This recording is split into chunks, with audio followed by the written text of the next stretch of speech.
Hello student, new लक्ष्य academic में आपका हार्दिक स्वागत है। दोस्तों, जैसा कि आपको पता है कि हमारा मैथ का मैराथन चल रहा है सीटेट के बच्चों के लिए, जो किसी भी कम्पिटिटिव एग्जाम के लिए, मतलब कि जो सीटेट की, खासकर जो सीटेट के बच्चे हैं उसके लिए बहुत ज़्यादा इंपॉर्टेंट क्लास हो रही है। और लगातार आपका मैराथन चल रहा है और ऐसे ही क्वेश्चन पूछे जाते हैं, तो आपके लिए बहुत ज़्यादा बेनिफिट है ये वीडियो। आइए शुरू करते हैं। क्वेश्चन आपको दे रखा है, कक्षा सेकंड में अबेकस का प्रयोग डैश में विद्यार्थियों की सहायता नहीं करती है। यानी कि जो अबेकस, बच्चों को जो अबेकस सिखाई जाती है वो किस चीज़ में सहायता नहीं करती है, ये आपसे पूछा जा रहा है। ऑप्शन 1 दे रखा है, स्थानीय मान के महत्ता को समझने के लिए। तो आपसे पूछा रहा नहीं, तो ये तो होता है बिना किसी टूटी की संख्याओं को पढ़ने के लिए, ये भी होता है। तो राइट आंसर इसका क्या होगा? राइट आंसर क्या होगा इसका? शब्दों में दी गई संख्याओं के समान संख्याएं लिखने के लिए आपका क्या होगा? ये वाला राइट आंसर हो जाएगा। यानी सीधा सीधा आपसे पूछा जा रहा है कि अबेकस का प्रयोग किसमें नहीं किया जाता, तो आप बोलोगे शब्दों में दी गई संख्याओं के समान संख्याक लिखने में नहीं किया जाता, बाकी सब में किया जाता है। नेक्स्ट क्वेश्चन आपको दे रखा है कि ये जो सवाल क्वेश्चन है, 500 सेंटीमीटर प्लस में 50 मीटर प्लस में 5 किलोमीटर बराबर है। अब देखो इनकी यूनिट आपको क्या करना पड़ेगा, सेम। यहाँ पर आपको दे रखा है सेंटीमीटर में, यहाँ पर मीटर में। तो अब ऑप्शन देखो कि ऑप्शन में क्या, किस में कन्वर्ट करना है, मीटर में करना है, सेंटीमीटर में करना है। तो आपको दिख रहा है कि सारे के सारे ऑप्शन में आपको मीटर में आंसर चाहिए, यानी सभी को आपको क्या, किस में कन्वर्ट करना होगा? मीटर में। तो ये आपका सेंटीमीटर में है, तो आपको पता है कि 1 सेंटीमीटर में कितने होते हैं? एक, या ऐसे आप ऐसे समझ लो कि एक, इस तरीके से 1 मीटर में कितने होते हैं? 100 सेंटीमीटर होते हैं। यानी आपका यहाँ है 500, इसको आप 100 से डिवाइड कर दोगे तो किस में कन्वर्ट हो जाएगा? मीटर। प्लस में आपको देखा 50 मीटर प्लस। अब ये देखो किलोमीटर में है, तो 1 किलोमीटर में कितना मीटर होता है? 1000 मीटर होता है। 1 किलोमीटर में कितना होता है? 1000 मीटर होता है। तो 5 किलोमीटर में कितना हो जाएगा? 5000 किलोमीटर, 5000 मीटर। 1 किलोमीटर में 1000 मीटर होता है, तो 5 किलोमीटर में कितना होगा? 5000 मीटर। अब इन सभी को क्या कर दो, ऐड कर दो। तो देखो कैसे होगा, ये 00 से 00 कट जाएगा। यानी देखो 5000 50 55, यानी कि इसका राइट आंसर कितना होगा? ऑप्शन ये। नेक्स्ट क्वेश्चन आपको दे रखा है कि क्वेश्चन आपको दे रखा है कि 63606 में 6 स्थानीय मानों का योगफल क्या होगा। यानी आपको दे रखा है कि स्थानीय मान, तो यानी किसका ले देखना है? 6 का। तो अगर आप 6 यहाँ से देखो तो इसके बाद कितने संख्या है? आपको क्या बोला है? 6। यानी 6 स्थानीय मानों का योगफल कितना होगा? तो किसका पूछा है? 6 का। तो आप यहाँ से स्टार्ट करो, 6 आ गया। इसके बाद कितने संख्या? 1 2 3 और 4 संख्या। तो आप 4 0 यहाँ से सीधा पुट कर दो, ये आ गया। प्लस उसके बाद क्या दे रखा है आपको? फिर 6 का यहाँ से देखो तो कितना 0 आएगा? यानी कि यहाँ से 6 00, फिर लास्ट में 6 के बाद कोई भी संख्या नहीं है, तो कितना आएगा? 6। इन सभी को आप ऐड कर दो, तो ऐड करोगे तो कितना आएगा? 6, ये 4 0, 606, ये आपका कितना होगा? 606। और ये तो ऑप्शन क्या हो जाएगा? 1। इन सभी को ऐड करना है। नेक्स्ट क्वेश्चन आपको दे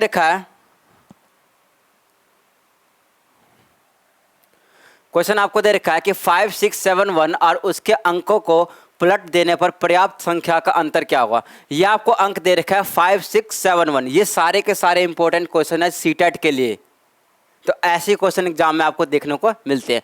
ये आपको दे रखा है 5 6 7 1 को उसके अंकों को पलट दिया जाए। यानी ये आपका 5 6 7 1। अब इस अंक को क्या करना है? आपको पलट देना, यानी कि क्या कर देना है? रिवर्स कर देना है। तो ये आप क्या करोगे? इस तरीके से आ जाएगा, इस तरीके से। तो कितना आ जाएगा? 1765। अब इन दोनों का क्या लेना है? अंतर लेना है। यानी कि 5 6 7 1 और इसका क्या अंतर? 1765। इन दोनों का क्या लेना है? अंतर लेना है। अब इन दोनों को घटा दो, आंसर क्या आएगा? देखो साफ अगर आप इसको देखोगे तो ये आपका आ गया, ये देखो यानी कि यहाँ से आप देखो इसको घटाओगे तो कितना हो जाएगा, चलो मैं आपको करके दिखा दे रहा हूँ, लेकिन आपको डायरेक्ट भी आना चाहिए। ये है 1765, ये आ गया। अब यहाँ से अगर आप इस यहाँ से कितना जाएगा, ये आ जाएगा, तो यानी 11 में से कितना आ गया 6, यानी कि लास्ट में 6 आना चाहिए, तो सभी में 6 है, तो ऑप्शन सब निकाल सकते हैं। ये कितना बचेगा 0 0, 6 भी आ गया।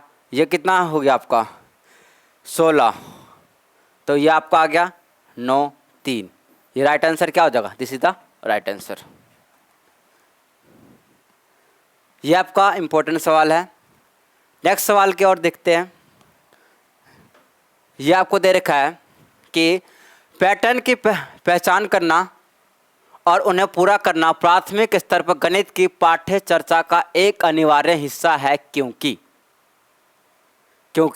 तो आपको दे रखा है विद्यार्थियों में सृजनात्मक और कलात्मक गुणों को विकसित करता है। पैटर्न की बात की जा रही है। विद्यार्थियों को प्रतियोगी परीक्षाओं के लिए तैयार करता है। सुडोकू पहेली को हल करने में विद्यार्थियों की सहायता करता है। ये तो आपका सहायता नहीं करता, पाठ्य चर्चा ये वाले पैटर्न नहीं। प्राथमिक स्तर पर ये कोई लॉजिकल वाला नहीं होता, ये आपका नहीं होगा। विद्यार्थियों को प्रतियोगी परीक्षाओं के लिए तैयार करता है। क्या कॉम्पिटिटिव एग्जाम के लिए तैयारी करता है?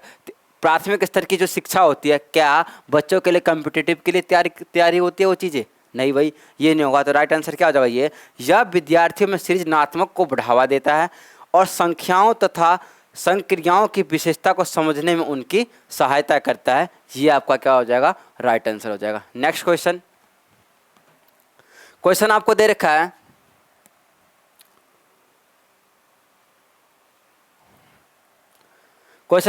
है, कि एक दुकानदार में 239 खिलौने यानी 239 क्या है आपके खिलौने हैं। 70 का मतलब यहाँ पे 70 आपका 70 है, 70। ये आपका क्या है 70,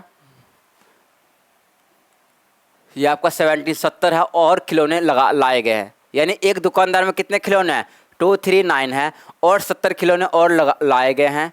उसके बाद उनमें से 152 बिक गए हैं। तो बचे हुए खिलौनों की संख्या क्या थी, इसमें से कितना बिक गए हैं, 152 बिक गए हैं। आपसे ये देखो कौन सा रिलेशन सही है। तो 239 प्लस में 70 माइनस में ये, this is the option. Correct answer ये हो जाएगा। नेक्स्ट क्वेश्चन,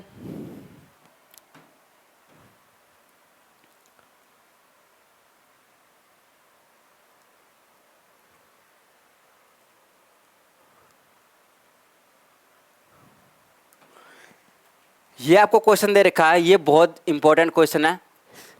देखो इसमें क्या दे रखा है, एक पेंसिल का मूल्य 2.5 रुपये है। कितना है, 2.5। अमित 1.5 दर्जन पेंसिल खरीदता है और दुकानदार को 100 रुपये देता है। अमित देखो एक बंदा है अमित, वो क्या करता है, एक पेंसिल कितने का खरीद रहा है, वो आप 2.5 को आप कैसे लिख सकते हो, 2.5 का खरीदता है। और अमित कितना खरीदता है, 1.5 दर्जन का मतलब कितना हो गया, 18। भाई एक दर्जन में कितना होता है, एक दर्जन में कितना होता है, 12 होता है। और उसने 1.5 खरीदा है तो कितने होगा, 18। यानी टोटल कितना पेंसिल खरीद रहा है, 18 पेंसिल खरीद रहा है। और ये देखो यहाँ पर आप देखोगे तो इंटू में 2.5, यानी 18 पेंसिल खरीद रहा है। कितने का, 2.5 रुपये का। तो ये बताओ कितना होगा, ये 18 दूनी 36, या आप ऐसे भी कर सकते हो। 18 दूनी 36 से कितना हो गया आपका 45। कितना होगा ये 45, इसको मल्टीप्लाई कर दो, 18 दूनी 36 और इसको 18 दूनी 36 कितना हो गया, और 9, 45 आ गया। और वो अमित जो है कितना, दुकानदार को कितना पैसा देता है, 100 रुपये देता है। और 45 रुपये की पेंसिल है, तो कितना रुपये बच गया, 55। This is the right answer. बहुत इंपॉर्टेंट क्लास है आज के लिए, आज की क्लास। नेक्स्ट क्वेश्चन,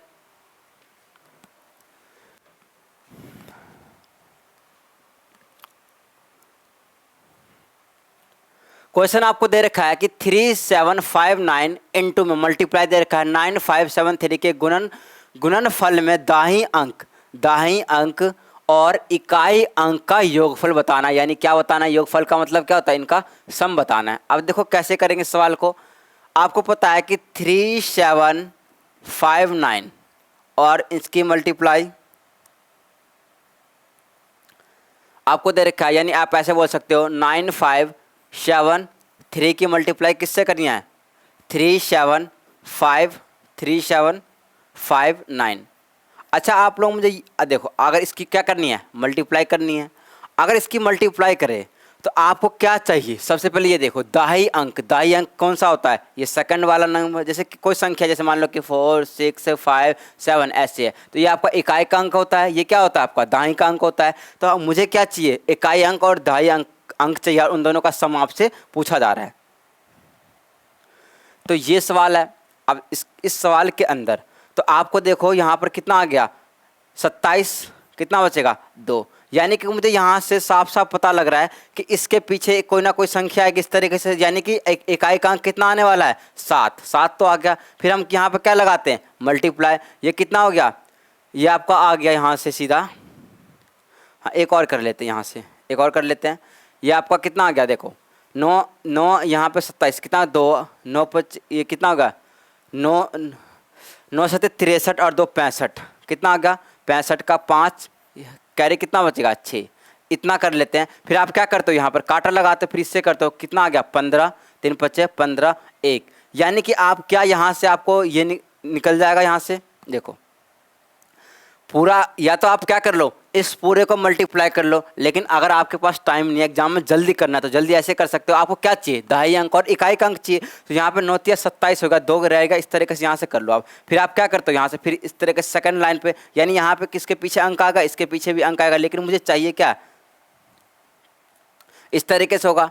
यानी मुझे साफ साफ चाहिए ये इकाई का अंक। इकाई का अंक तो मुझे पता है कि भाई 7 आने वाला है, और ये कितना का 15 10 यानी कि 0, यानी इकाई का अंक कितने आने वाला है। अगर इस पूरे को मल्टीप्लाई भी कर लोगे आप, पूरा प्रोसेस कर भी लोगे, तो इकाई का अंक 7 आएगा और दाई का अंक कितना आएगा 0। तो मुझे आ गया, तो मुझे पूरा कैलकुलेशन करने की जरूरत नहीं है, आप ऐसे भी निकाल सकते हो। यानी इकाई का अंक कितना गया 7 और दाई का कितना गया 0, इन दोनों का सम करो, आंसर कितना गया 7। This is the right answer. Next question, अरे यार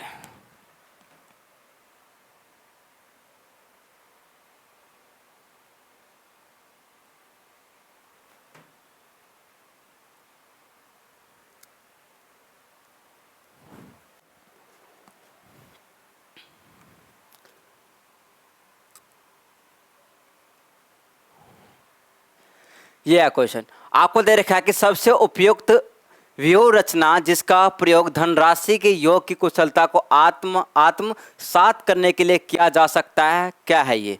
यानी कि सबसे उपयुक्त व्यूह रचना जिसका प्रयोग धनराशि की योग की, धनराशि कोई धनराशि है उसका योग करना है, तो किस तरीके से करेंगे। क्या प्रतिरूपों का प्रयोग करेंगे, नहीं, प्रतिरूपों आपको धनराशि की काउंट करनी है, तो आप क्या करोगे, धनराशि की व्यूह रचना करनी है, तो आप क्या प्रतिरूपों का प्रयोग करोगे, नहीं। भूमिका निर्वाह रोल प्ले, हाँ ये हो सकता है कि भूमिका रोल प्ले करोगे। नेक्स्ट देखते इसका बेस्ट ऑप्शन क्या है, बहुत सारे सवाल हल करना, क्या सवाल हल करने से आप किसी चीज़ की जो है गणना कर सकते हो, नहीं। योग नहीं। सूचना और संप्रेषण तकनीक आईसीटी का प्रयोग करना, नहीं, ये ना तो ये है ना तो ये। आप क्या करोगे, भूमिका निर्वाह रोल प्ले क्या है आपका, इस तरीके से आप धनराशि के योग की कुशलता को आत्मसात करने के लिए इसका प्रयोग किया जा सकता है, या जिससे कैलकुलेशन क्या हो सकती है, बढ़िया हो सकती है। नेक्स्ट क्वेश्चन,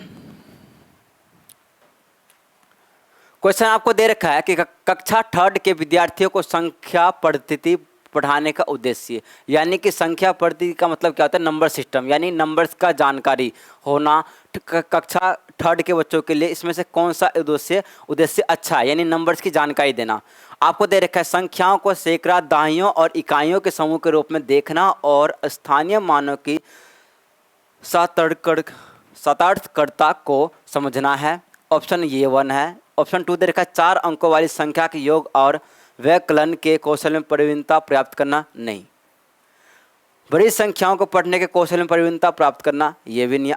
6 अंकों तक गणना करना, ये नहीं। इसका राइट आंसर क्या होगा, ये हो जाए, क्योंकि देखो संख्याओं को यानी कि नंबर सिस्टम आपको पढ़ना है। कक्षा 6 की बात की, कक्षा 3rd की बात की जा रही है, तो छोटे बच्चे होते हैं, तो उनको कैसे हम समझा सकते हैं, तो उसको पहले हम सैकड़ा बताएंगे, दहाई का अंक बताएंगे, इकाई का अंक बताएंगे। तो नंबर सिस्टम जैसे कि 6 है, 5 है, 7 है, 6 से हो गया, 5 हो गया, 6 5 7 हो गया ये आपका, और इस तरीके से 8, तो उसको बताएंगे ना कि भाई आपका इकाई का अंक, दाई का अंक, इस तरीके से 1000 1000 सैकड़ा, इस तरीके से उसको बताते चलेंगे, तो इस तरीके से हम समझाते। तो इसका राइट आंसर क्या हो जाएगा, राइट ऑप्शन क्या हो जाएगा, ये। नेक्स्ट क्वेश्चन आपको दे रखा है कक्षा 3rd के विद्यार्थियों को लंबाई की विभिन्न इकाइयाँ पढ़ाने के लिए शिक्षक निम्नलिखित सामग्री कक्षा में ले जाएगा। यानी आपको लेंथ की जानकारी देना, उस स्टूडेंट को क्या करना है, आपको लेंथ, यानी कक्षा 3rd के स्टूडेंट हैं उनको हमें लंबाई की जानकारी देना है। तो एक टीचर क्लास में जाके क्या करेगा, जैसे क्लास में गया तो वो क्या कर सकता है, बोलेगा भाई इधर आओ, तो यानी कि वो लेंथ बताएगा। किसी चीज़ की मेजरमेंट को कैसे बताएगा, तो मेजरमेंट ये आपसे पूछा गया कि मेजरमेंट यानी लेंथ को वो कैसे बताएगा बच्चों को, तो उसके लिए टीचर क्लास में क्या लेके जाएगा। तो आपको दे रखा है कि सेंटीमीटर वाला रूलर और नापने वाली टेप, क्या इसी से लेंथ बता सकता है, नहीं। नापने वाली टेप जिसके एक तरफ सेंटीमीटर हो और एक दूसरी तरफ मीटर हो, क्या इसी से सिर्फ लेंथ की बात की जाएगी, नहीं। विभिन्न इकाइयों का संबंध चार्ट द्वारा तो नहीं होगा, यानी आपकी लंबाई, तो आप बोलोगे विभिन्न लंबाइयों और इकाइयों वाले रूलर चाहिए, अलग अलग स्केल चाहिए, जिसको आप हिंदी क्या बोलते हैं, फुट्टा। नापने वाली छर, नापने वाली पट्टी जो वास्तुकार द्वारा प्रयोग में लाई जाती है, यानी कि ये क्या होगा, ये, क्योंकि क्लास 3rd में उसको बच्चे को लंबाई सिखानी है, यानी लेंथ निकालना सिखाना है। आप क्या लेके जाओगे, अलग अलग रोलर लेके जाओगे, अलग अलग फुट्टा लेके, अलग अलग स्केल लेके जाओगे। जैसे कि मान लो एक स्केल है, इसके नंबर्स लिखे होंगे 1 से लेकर इस तरीके से लिखे होंगे, फिर आपने मान लो कि इससे ज़्यादा लेंथ की स्केल लेके गए, तो टीचर क्या करेगा, अलग अलग मेजरमेंट सिखा सकता है स्टूडेंट को, क्योंकि अलग अलग स्केल लेके जाएगा। अलग अलग अगर स्केल लेके जाएगा तो बच्चों को अच्छे से समझा सकता है कि भाई ये चीज़ ऐसे है, देखो इतने ये मेजरमेंट हम ऐसे करते हैं, ये ऐसे करते हैं।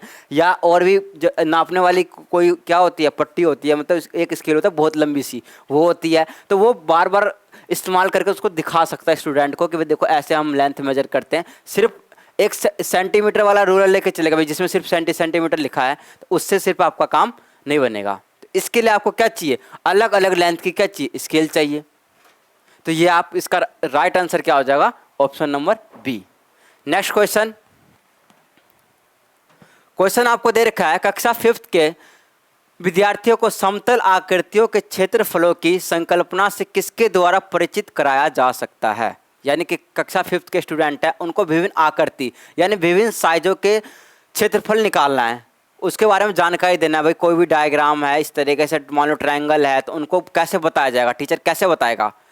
तो विभिन्न वस्तुओं जैसे हथेली, पत्ती, पेंसिल आदि की सहायता से किसी भी आकृति को क्षेत्रफल को मापना बताएगा कि ये देखो भाई आप इस तरीके से इतने लंबाई लो, पेंसिल से बताएगा कि देखो इसकी क्षेत्रफल हम ऐसे बना सकते हैं, ये ऑप्शन दे रखा है। फिर आयत की लंबाई और चौड़ाई का पता लगाते हुए आयत के क्षेत्रफल के सूत्र का प्रयोग करके आयत के क्षेत्रफल की गणना करना, तो ये तो सिर्फ ये नहीं होगा। आयत और वर्ग के क्षेत्रफल का सूत्र बताना, सिर्फ क्या सूत्र बताने से हो जाएगा, नहीं, क्योंकि आपको क्या बोला है, परिचित करवाना है, उनको समझाना है। उनको नहीं पता कि भाई क्षेत्रफल कैसे निकालना है, उनको समझाना है हमें स्टार्टिंग से। तो आप बताओगे ना कि देखो आप इस हथेली का इस्तेमाल करो, इतने साइज का ये लो, इस साइज का ये लो। फिर वो क्या बोलेगा कि पेंसिल का इस्तेमाल करो, भाई इतना बड़ा पेंसिल ये है, एक ये है, एक इस तरीके से ट्रायंगल बताएगा। पत्ती का इस्तेमाल कर सकता है, क्योंकि उनको स्टार्टिंग से बताना है हमें। ये नहीं है कि सीधा आप 10th क्लास में आ चुके हो कि आपको सीधा फॉर्मूला बताया जाएगा कि भाई ये चीज़ का ट्रायंगल का एरिया ये होता है, वर्ग का क्षेत्रफल निकालना ये होगा। उनको हमें शुरू से स्टार्टिंग से समझाना है, तो हम अलग अलग आकृति के क्षेत्रफल से उनको समझाएंगे। ये हो गया, ये भी नहीं होगा तो क्या होगा आपका, this is the right answer. Next question,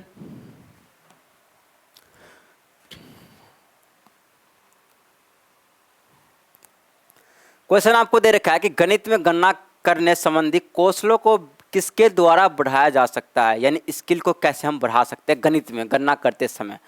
केवल एल्गोरिदम का वर्णन करके नहीं, ओनली केवल यही तरीका नहीं है कि जिससे कि सिर्फ कौशल को बढ़ाया जाए। केवल वर्ड वाला क्या होगा, ऑप्शन आपका गलत होगा। सिर्फ केवल एक तरीका नहीं होता।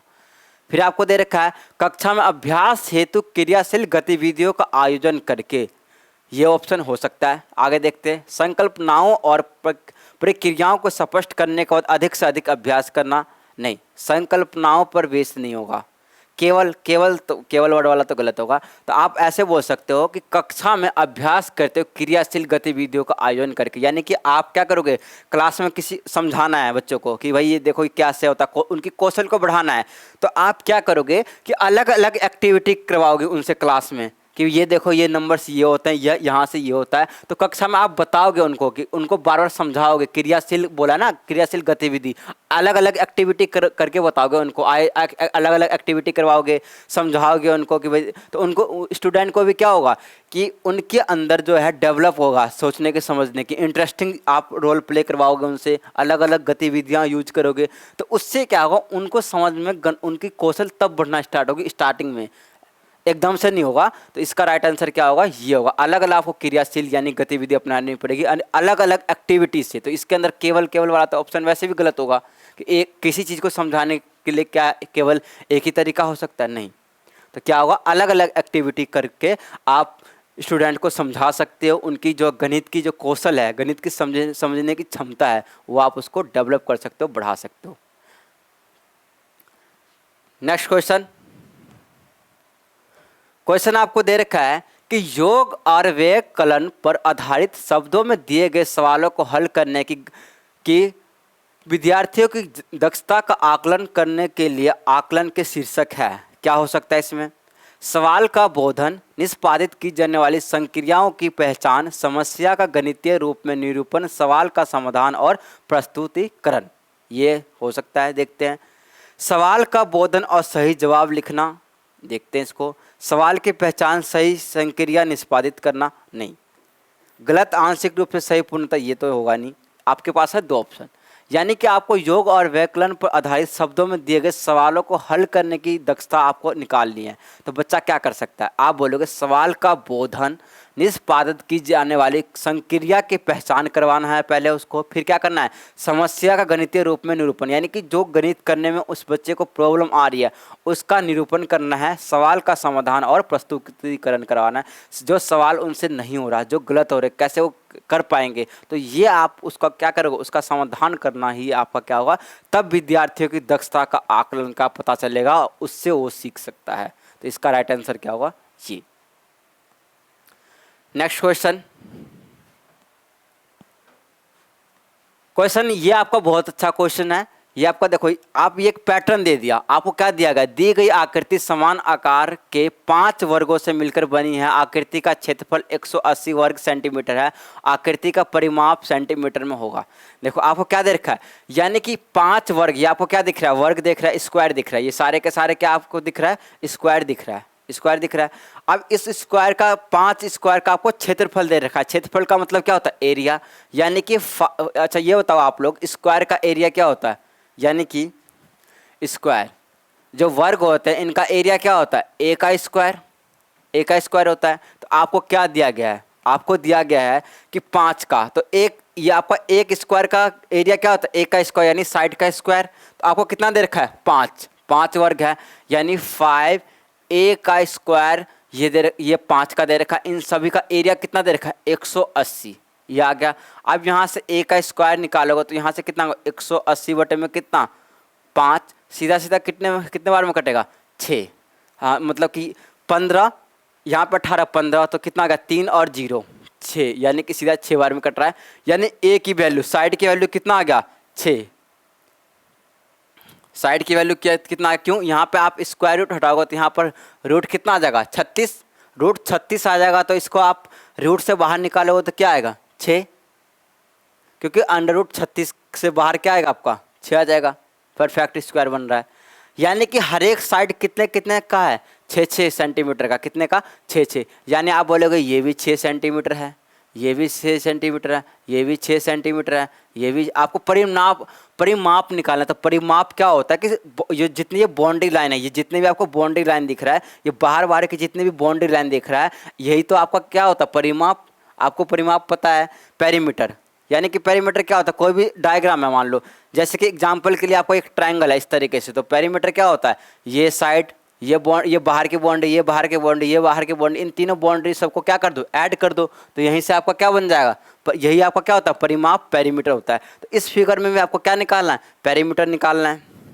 तो अगर यहाँ से आप पेरीमीटर निकालोगे तो आपको पता है, साइड तो पता लग गया, ये 6 है, ये 6 है, ये हर एक, यानी स्क्वायर। देखो आपको पता है कि स्क्वायर क्या होता है, वर्ग। तो वर्ग के क्या होते हैं, वर्ग के जितने भी जितने भी साइड होते हैं, वर्ग के जितने भी साइड होते हैं वो सारे के सारे साइड क्या होते हैं, बराबर होते हैं। तो यहाँ पे भी आपको वही चीज़ दे रखा है, यानी कि साइड की वैल्यू कितना आ गया 6, ये आपका 6, ये 6, ये 6, ये भी 6 हो गया, ये भी 6 हो गया, ये भी 6 हो गया, ये वाली साइड, ये वाली भी साइड 6 हो गया, ये भी 6 हो गया, 6 से इस तरीके से आपको ये है, ये सारे के सारे साइड आ गए, ये आ गया।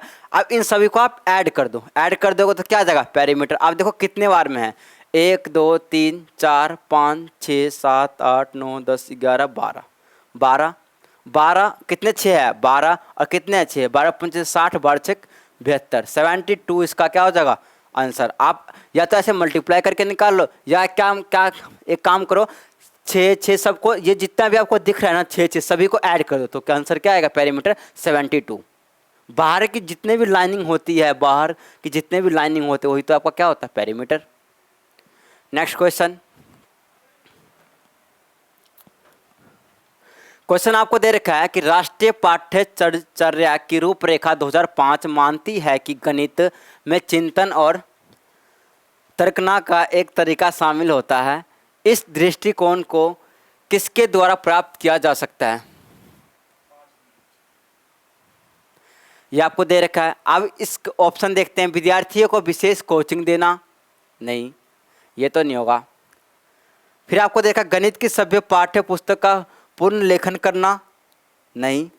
विद्यार्थियों को बहुत सारे सवाल कार्यपत्रक वर्कशीट दे दो, तो क्या उससे उनका गणित अच्छा हो जाएगा, क्या उनका सोचने का तरीका अच्छा होगा, नहीं। आप बोलोगे उनकी खोजबीन उपागम का प्रयोग करना, हस्तचालकों का प्रयोग करना, संकल्पनाओं को वास्तविक जीवन से जोड़ना, विद्यार्थियों को चर्चाओं में शामिल करना, डिबेट में शामिल करना, उनको बताना कि कैसे कैसे खोजबीन करवाना, उससे प्रॉब्लम सॉल्व करवाना, तो इससे उनका क्या हो जाएगा चिंतन और तर्कना का एक तरीका शामिल होता है। ये आपका राइट आंसर होगा। सिर्फ विद्यार्थियों को कोचिंग, विशेष कोचिंग देने से क्या हो जाएगा, नहीं। नेक्स्ट क्वेश्चन, क्वेश्चन आपको दे रखा है,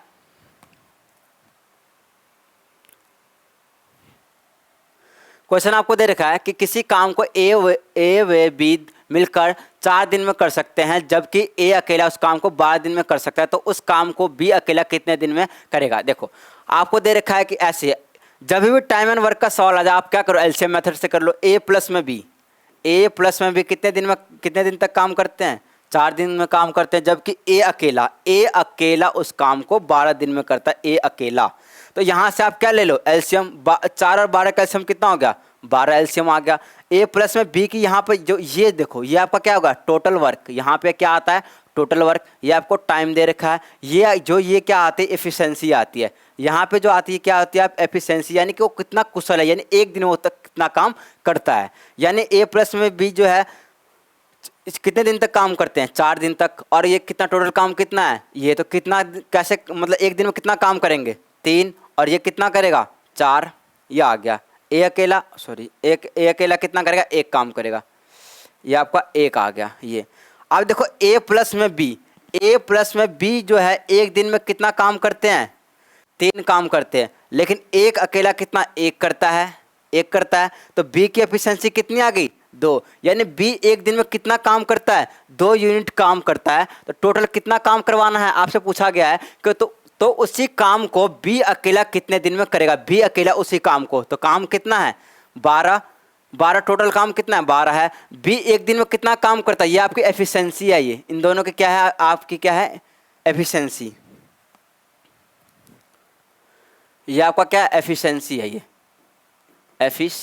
एफिशिएंसी होता है अगर आप टोटल वर्क को एफिशिएंसी से डिवाइड कर दो तो क्या जाएगा नंबर ऑफ डेज, कितना बी की एफिशिएंसी कितना है 2, यानी बी को कितना दिन तक 12 काम करने में कितना दिन लगेगा 6 दिन, this is the right answer.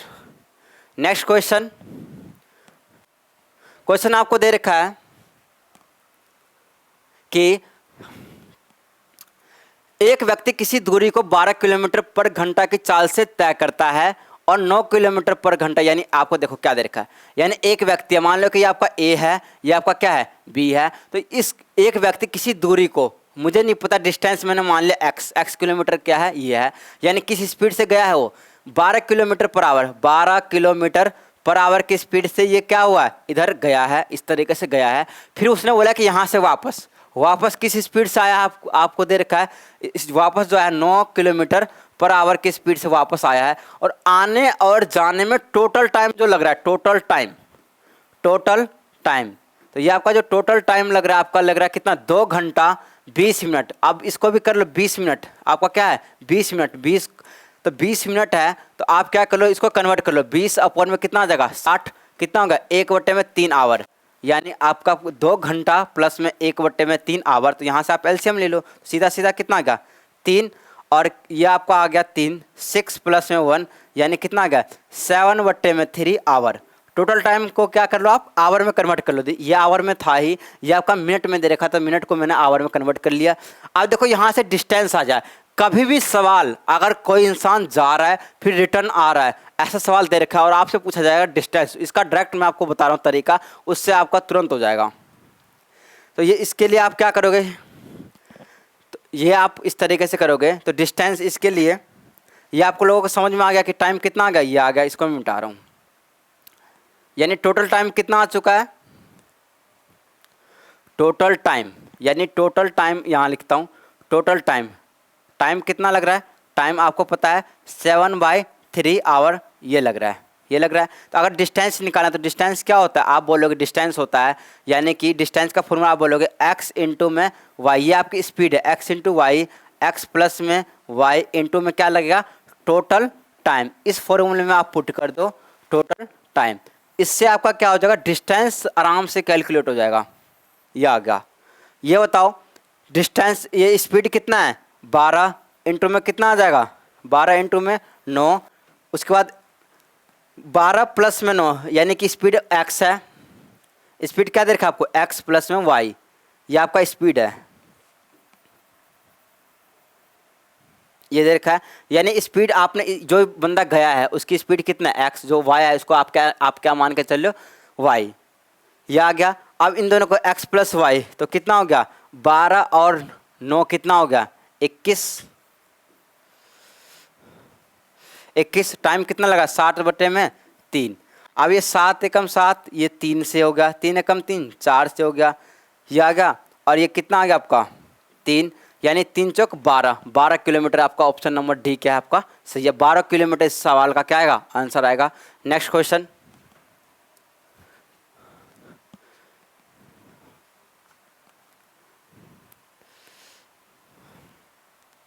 Question आपको दे रखा है एक वर्ग का क्षेत्रफल 64 सेंटीमीटर स्क्वायर है, उसका परिमाप निकालना है, पेरीमीटर, क्या निकालना है आपको पेरीमीटर। देखो एक वर्ग का क्षेत्रफल दे रखा है, यानी एक स्क्वायर है, ये आपका क्या स्क्वायर, इसका क्या दे रखा है एरिया, एरिया ऑफ स्क्वायर क्या होता है, एक का स्क्वायर बराबर कितना दे रखा है आपको 64, यहाँ से आप साइड निकालोगे तो यहाँ से रूट रहेगा √64, तो ए की वैल्यू कितना आ गया 8, ये आ गया, आपको क्या निकाला है पेरीमीटर, पेरीमीटर ऑफ स्क्वायर क्या होता है, पेरीमीटर ऑफ स्क्वायर आपका होता है 4a, कितना होता है 4a, यानी यहाँ से आप बोलोगे 4, साइड कितना है 8, 8 चौक 32 इज द राइट आंसर।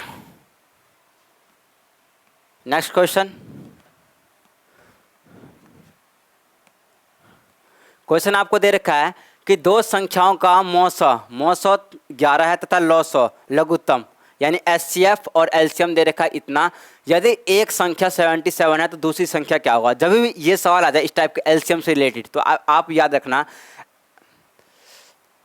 रखना n1 यानी नंबर 1 इंटू में नंबर 2 बराबर क्या होगा एलसीएम इंटू में क्या होता है आपका एचसीएफ, ये आपका फॉर्मूला होता है। n1 कितना दे रखा है, एक संख्या कितना है 77, दूसरी संख्या आपको नहीं पता, आपको निकालना है। एलसीएम कितना दे रखा है 693, एचसीएफ कितना है आपका 11 है, तो यहाँ से आप n2 निकालोगे तो क्या आ जाएगा 693 इंटू में 11 अपन में कितना आ जाएगा 77, यानी देखो ये सीधा सीधा कितने बार में 7 बार में कट रहा है, 7 बार में कट रहा है। यहाँ से आप देखो तो कितना आ जाएगा 7 9 63, कितना आएगा 63 6 आएगा, this is the right answer. Next question, question आपको दे रखा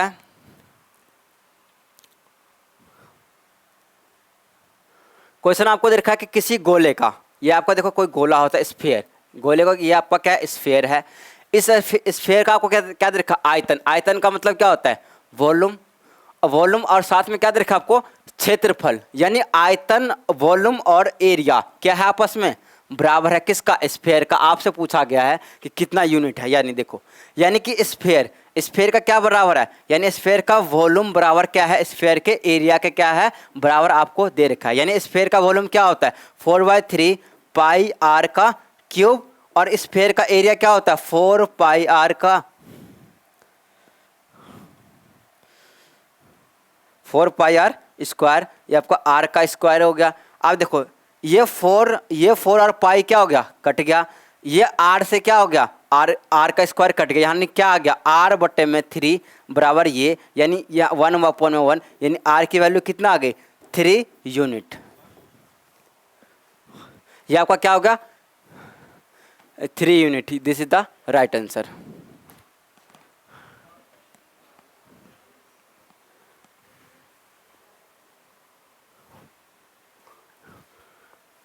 लास्ट क्वेश्चन आपका 50 को डिवाइड किससे करना है, आधे से, उसके बाद किससे मल्टीप्लाई, उसके बाद क्या करना है 20 जोड़ना है, उसमें से 35 घटाना है। देखो यानी इसको डिवाइड है, इसको पलट दो यहाँ से, यानी कितना हो गया 50 इंटू में 2 प्लस में 20 माइनस में 35, यानी 100 प्लस में 120। This is the right answer. Thank you for watching, please like and subscribe new लक्ष्य एकेडमिक। और जो आज का जो क्लास हुआ है सीटेट के बच्चों के लिए बहुत ज़्यादा इंपॉर्टेंट हुआ है, और ऐसे सवाल एग्जाम में जरूर आते हैं, और ये सारे के सारे प्रीवियस ईयर्स क्वेश्चन थे। Thank you.